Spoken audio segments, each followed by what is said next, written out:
Hi, I'm Rob from Cave Direct and I'm at the Beer Merchant's Tap, and today we're going to look at fobbing on how we get over that. Fobbing is when your beer is coming out wrong, so it'll be foamy or not coming out smoothly. Many issues can cause this. Sometimes it is the beer, but 9 times out of 10 it's something in your cellar that can be easily fixed. So we're going to run through them today.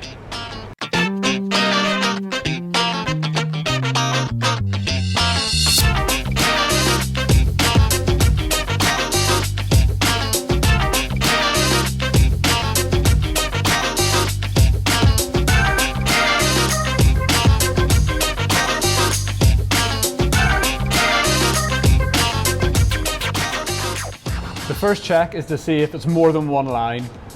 So let's test a couple to see if the beer is pouring right.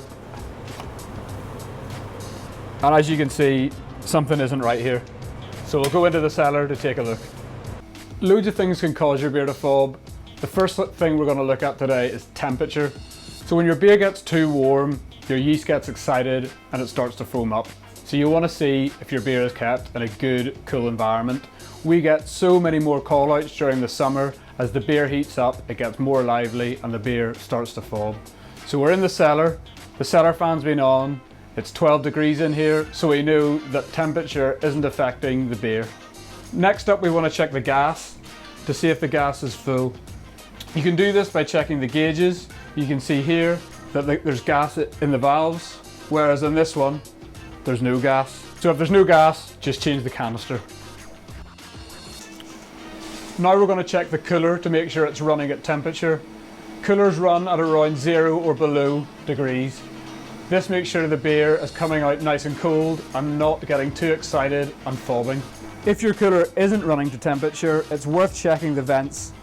You need to give your cooler space to breathe, and if there are things covering the vents, it can struggle to get down to temperature. This cooler's fine, so next we want to check the cleanliness of the lines to make sure that they aren't causing the issue. Your beer will fob more if your lines are dirty because residual yeast will build up and re-ferment the beer in the line.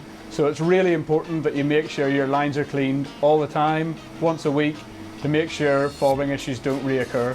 If you have any problems, why don't you look at our other troubleshooting video on how to clean lines. If it's just one line that's pouring badly, then you want to check the tap. First up, you check the flow meter. Sometimes this is located at the side of the tap, right here, or underneath the bar. If it's pouring too fast, you want to just move it up to adjust it, but make sure that you tell a member of staff that you've done this. Another thing to check is the nozzle that's on the beer. Some beers, like stouts that run off 3070 gas, use a different style of nozzle that have something that disrupts the flow of beer. If this is on your normal lager or pale ale line, it will make your beer fob. Another thing to look at is gas. So we'll go into the cellar and check the right gas is being used. So if you've checked everything that we've gone through in this video, the next thing to check is the date on the keg to make sure your keg is in date. You also want to check how long the keg has been on dispense for. If it's been on for over 7 days, there is a potential that the keg's become overcarbonated and is unservable. If you've done all the checks that are in this video and the problems persist, contact your rep or shoot us a line on Twitter @CaveDirect.